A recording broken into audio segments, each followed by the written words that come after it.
My name is Kenneth Garcia, a 30-year-old office worker. I've been into motorcycles since I was young, and I still enjoy going on a motorcycle tour by myself on weekends. When I was younger, I used to ride with friends, but some of them quit due to various reasons and others became so busy that they hardly have time. But for me, who works as an office worker, this is precious time. One day, I took a long way around without using the highway and went to eat ramen, which has good ratings.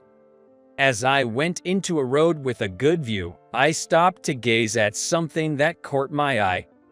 There was a man standing alone, with his motorcycle parked on the roadside. There's nothing around. Could his bike be broken? I parked my motorcycle behind his and spoke to him. Is it broken? It was running well, but since I filled up the gas, it's been acting up. The man seems to be in his late 50s, well-dressed and grounded rider. He might be one of the so-called return riders, who loved motorcycles when they were young and have recently started riding again. You didn't accidentally fill the wrong gasoline, right? As I looked into the engine and asked the man, he said there was no problem with the gasoline. Are you familiar with motorcycles? I'm actually a salesperson, so I'm not an expert in motorcycles, but I do know some. Motorcycles and cars operate on the same principle: gasoline, electricity, and air. He says the gasoline is fine, so could it be the electrical system or the battery? While I was looking for the battery, a plug cord that was dangling loose caught my eye. Could it be this? Maybe it got unplugged when you refueled. I plugged the plug cord back in and started the engine, and a healthy engine sound echoed from the muffler. Thank you. You saved me. I thought I would have to call the road service, but I was actually reluctant to do it in the middle of nowhere. The man wanted to thank me by treating me to a drink, but there was not even a single vending machine nearby. I politely declined, saying I hadn't done anything big. But I can't just let you leave with your hands dirty. If you ride a bike, this is normal. No big deal. As I said that and wiped my hands with my pants, the man smiled pleasantly. Thanks to you, I'm saved. Thank you very much. Being praised face to face made me shy. We exchanged handshakes with a wish for safe driving, and I parted from the man who seemed reluctant to say goodbye. The more enjoyable the weekend is, the more gloomy Monday inevitably becomes. With a completely different atmosphere from yesterday, I headed to the office. Although my sales performance is not bad at all, my promotion is really slow because of my boss, Chief Davis. He is a rare example of an old-fashioned who runs things his way. Buttering up him is much better than bringing in contracts in order to promote. I don't think I should have to distort my way of life that much, but those below cannot choose those above. The salary of office worker is something like a fee for patience, so it would be good if we could enrich our lives in our private time. Now, I've completely given up on promotion and have been taking the approach of going with the flow. But just as I was settling into this mindset, the roar of Chief Davis, the problem, echoed throughout the office. Hey Miller, the date on this slip is wrong. Diana Miller, who is in charge of accounting, stiffened and apologized in a small voice. Everyone, including me, was trying to avoid being involved and thinking, here we go again. Didn't I tell you to check it properly? How many times do I have to say it? Chief Davis stood up and walked to Diana's desk with the slip, nagging her the whole way. As he brushed off Diana's hair with the slip, the burn scar that she was hiding came into view. Diana has a large burn scar on one side of her face, which she usually hides by letting her hair down. I feel sorry for her because it must be hard for a woman, but Chief Davis knows that and harasses her anyway. Chief Davis is laughing at her, who is being extremely embarrassed, which is absolutely revolting to see. Seeing my boss making fun of her and her trying to get through it makes me feel so uncomfortable. I couldn't take it anymore and I got up from my seat and headed to the kitchenette. It's really stupid and ridiculous.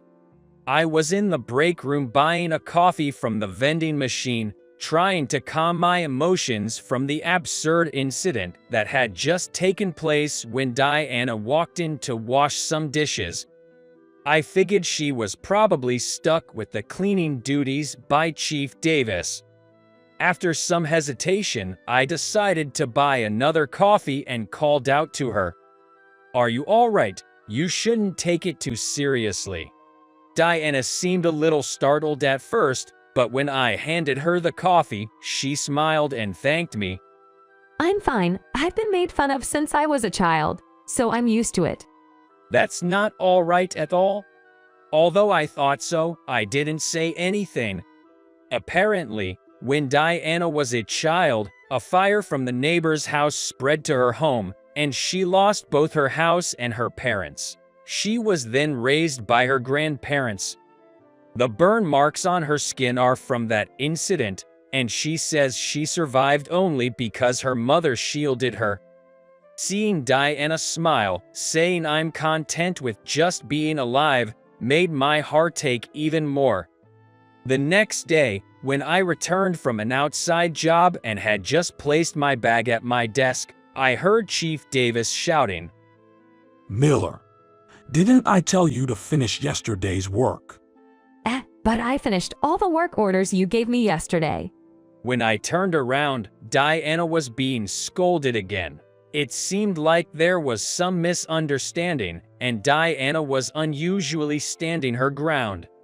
However, her attitude only stoked Chief Davis's anger more. Are you talking back to me? If you finish everything, then there wouldn't be any left, right? Diana, realizing the situation, hung her head and stayed silent, but Chief Davis's anger didn't subside. There's still some left, which means you haven't finished. Don't lie. Chief Davis started harassing Diana, hitting her on the head with the slip, while Diana quietly apologized. By the way, you're a woman. You should at least wear makeup. Don't come to the office with a filthy face. I was infuriated by Chief Davis's words. I couldn't stand it anymore, but Chief Davis continued to berate Diana. What's with those burn scars? Aren't you embarrassed? If you can't work properly, at least try to look more feminine. I recalled the story I heard from Diana yesterday. She lost her parents because of that burn. It's not a matter to be overlooked due to ignorance, and it's too insensitive. Chief Davis, that's going too far. When I intervened, the onlookers around us were surprised. This is none of your business, is it? Just do your job. Chief Davis, I think there's no relation between one's appearance and their work. When I retorted, Chief Davis's face turned betrayed.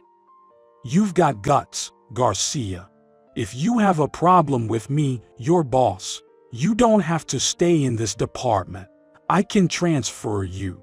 Go work in another department. Transferred? And that's how I was kicked out of the department I had been in until now.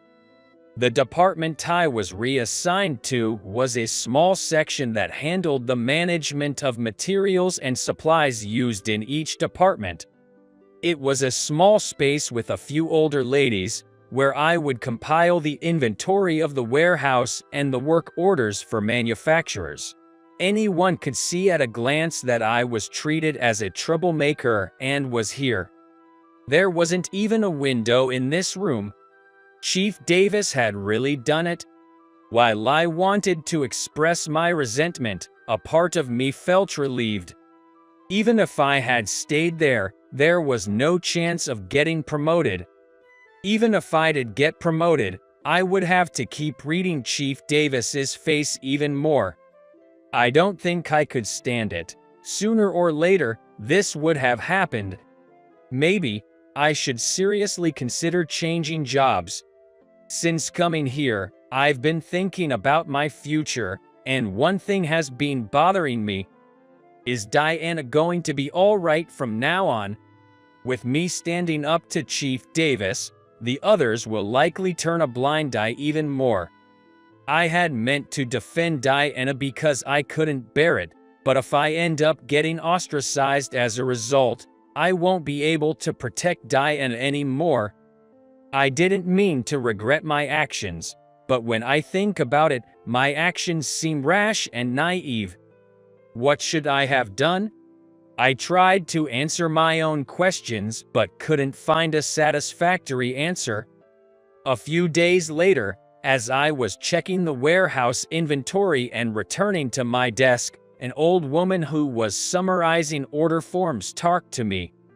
Apparently, there was an inspection from the head office today, and important people were going around each department.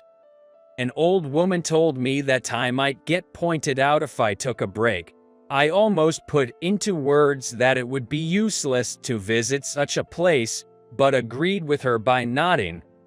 However, contrary to my expectations, just as the outside became noisy, a higher-up, accompanied by about 10 subordinates, came in. The old women who always have a lively conversation are also doing their work in silence. I was also concentrating on my own work, summarizing the slips without making eye contact. Me are. Suddenly, I was talked by them and I stopped my hands and raised my face. Next to me, one of the important people was standing, who was smartly dressed. Next to that, a male subordinate who seemed to be explaining together was comparing me and the male important person with a dubious look. Executive Jones, do you know him? As I heard the voice of the man who called out, I looked at the face of the man named Executive Jones and I realized.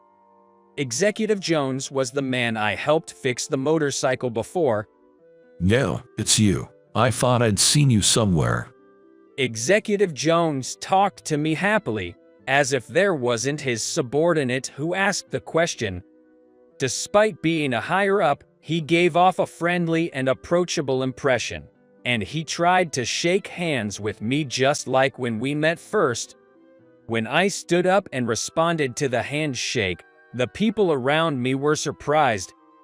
You were working at our company. The world is small. Thank you very much at that time.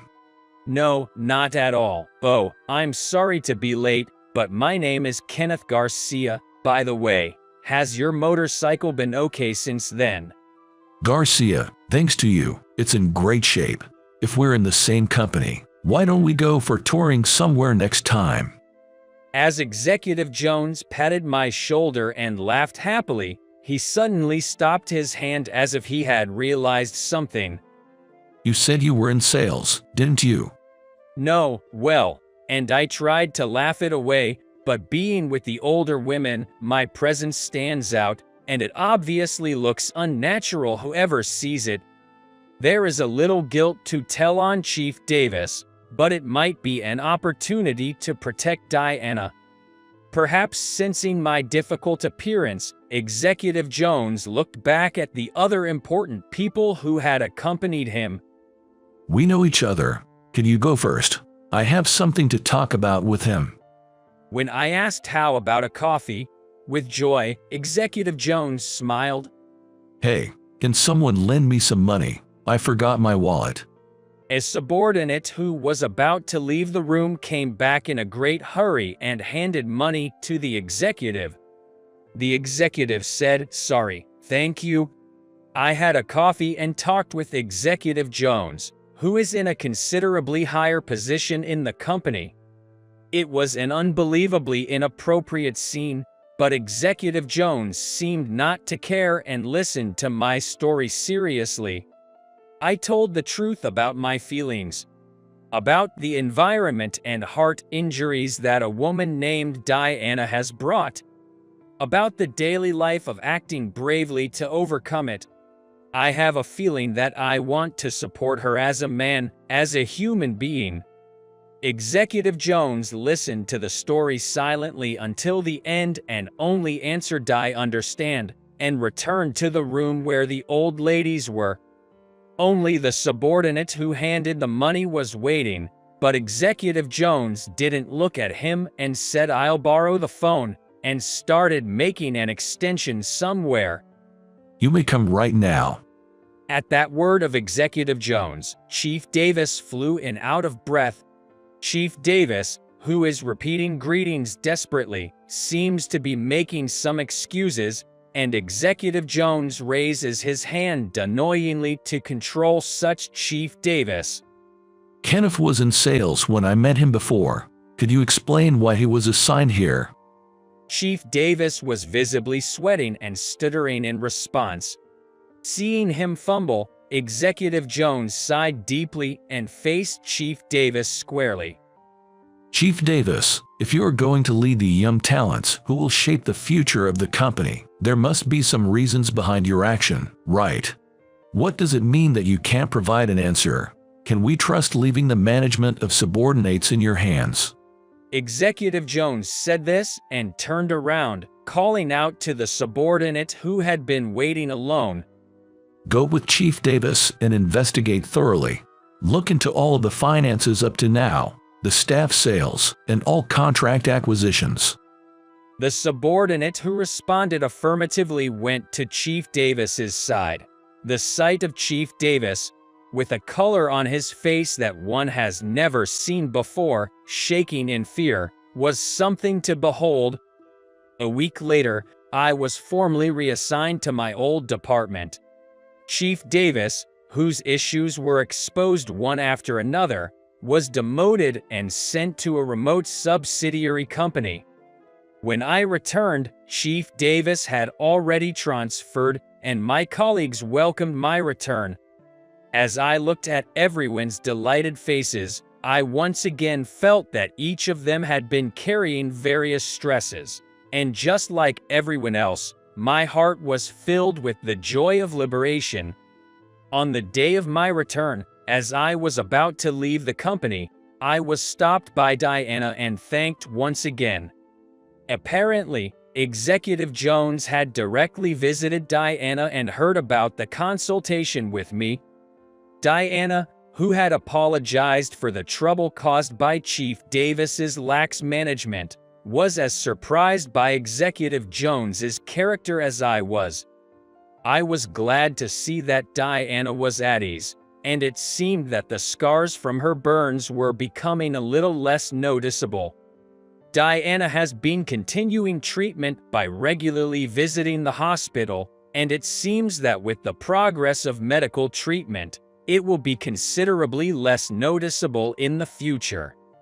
I was happy with the continuation of good news, but more than that, I was happy that Diana had started smiling a lot. Apparently, when Diana talked with Executive Jones, she also heard the story of how I had helped fix Executive Jones's bike. And amazingly, Diane also loves motorcycles and has been riding them for a long time. With a helmet on, I can hide burn scars, and you can go far without having to talk to anyone. As I was listening to her, I still felt sorry for her. But, without concerning herself with my state, Diana looked into my face. When I told Executive Jones that I also ride a motorcycle, he invited me to go for touring with you and him. He said there's a noodle restaurant he recommends. Kenneth, do you like noodles? When I answered of course, Diana said good and giggled. Seeing Diana's smile, I was genuinely happy. I'm a regular 33-year-old office worker. After graduating from Yale University, I landed a job at a major corporation headquartered in downtown New York.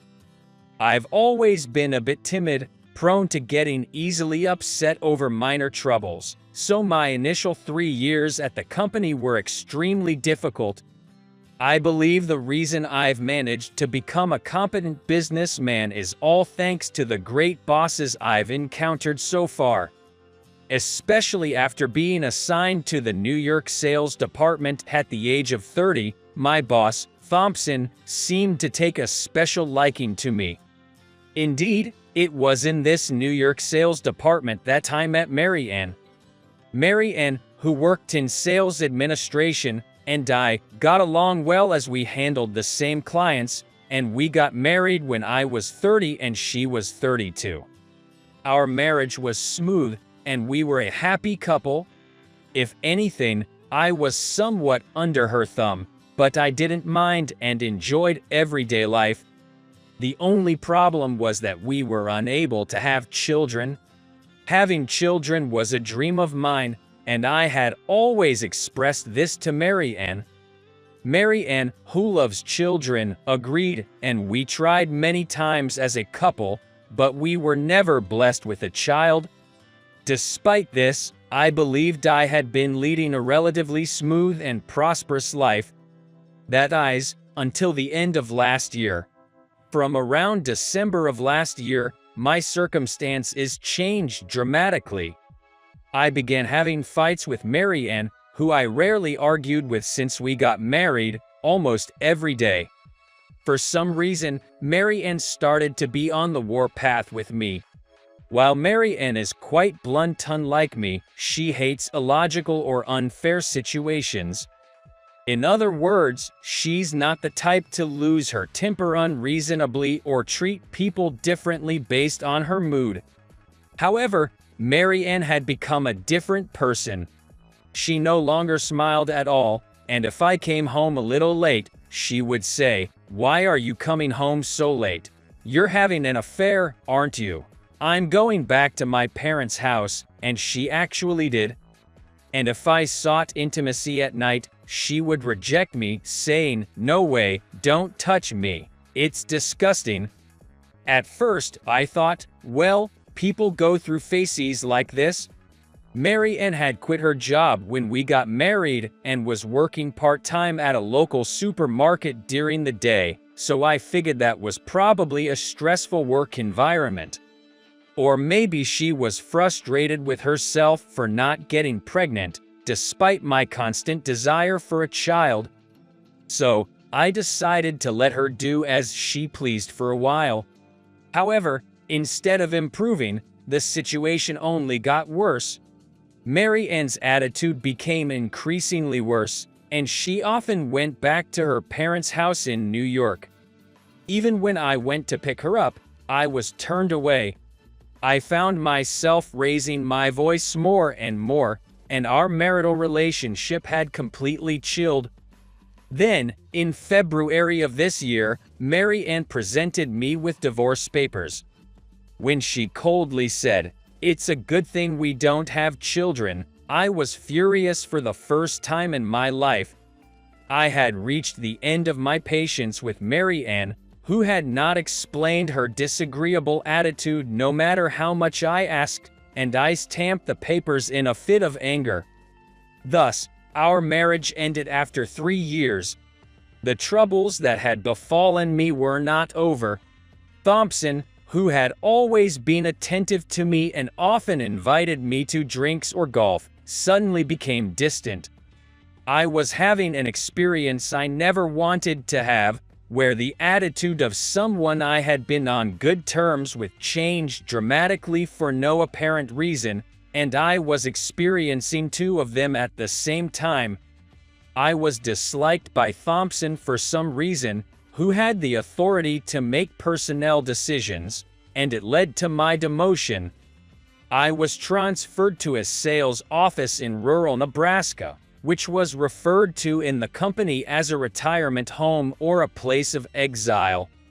The transfer order came 2 days after my divorce from Mary Ann was finalized. Thus, my life in the country, plagued by anger and despair, began. One chilly day in April, I left the office at the end of the day and trudged toward my rented single-person apartment. A cold rain was falling outside, which further dampened my spirits. As I was walking down the road, I noticed a young woman sitting against a utility pole. I thought she might be drunk from a party or something, but as I got closer, I realized something was wrong. A smashed smartphone was lying next to her. With a bad feeling, I timidly looked at her face and found that she was unconscious with her eyes rolled back. I called out to her, "Are you okay?" But there was no response. Her smartphone was broken, and there was a high chance she couldn't call anyone for help. Judging the situation, I quickly called an ambulance. I held an umbrella over her head to keep it from getting wet while waiting for the ambulance to arrive, and I put my coat on her. The paramedics arrived, but there seemed to be no family or friends around, so I accompanied her. Once we arrived at the hospital and I was waiting in the waiting room, her doctor spotted me and informed me her condition has improved. She seemed to have passed out due to low blood pressure amid her unstable condition during her pregnancy. The baby is safe, too. He must have mistaken me for her spouse. Rather, I was relieved to find out she was pregnant and that I could respond early. Just as I was about to explain, "No, actually I'm not her family, just a passerby," a couple in their 60s ran up shouting, "Doctor, is the baby okay?" They were probably her parents. "Yes, both of them are safe. You must be relieved," the doctor replied, and the couple showed their relief and joy with their whole bodies. It seemed as if a thread of tension had been instantly released. She would have been in danger if she had been left out in the rain unconscious, but thanks to this man here who reported it quickly, the doctor said, and the couple came over to me, crying and thanking me. "Thank you so much. You're a lifesaver." And that's how I ended up being invited to the Reynolds family's house over the weekend. Sophie made a full recovery and had been discharged from the hospital, and they wanted to thank me as a family. Since I had no plans for the weekend, I decided to accept their invitation. I was astonished when I arrived at the address they gave me. The mansion that towered on a cliff, which I could barely see from my run-down apartment, was the Reynolds house. Nervously, I rang the intercom, and all three members of the Reynolds family came out to greet me. The second thing that blew me away that day was the lavish meal. Lobster, abalone, domestically produced branded beef, any high-quality ingredient you could name was laid out on the table. Are you sure about all this? I think it's more than my monthly salary," I asked, secretly wishing I had skipped meals for the past 3 days, to which the father replied, "You saved the life of our Sophie and her baby. It's only natural. We even thought about going out to buy a whole bluefin tuna." After that, a friendly conversation started, but I was about to be blown away for the third time that day. Sophie's father was a renowned surgeon in America, and his name was known to everyone in the field of surgery. Like many talented and wealthy people, Sophie's father had a relaxed attitude toward life and was fundamentally warm to people. His wife and Sophie also touched my heart with the same warmth, and before I knew it, I was talking about Mary Ann. The fact that her attitude had suddenly changed even though we had been getting along, the fact that I still didn't know why, and the fact that I couldn't completely hate Mary Ann. The father seemed truly sorry for me. With his large hands, he patted my shoulder and said, "There must be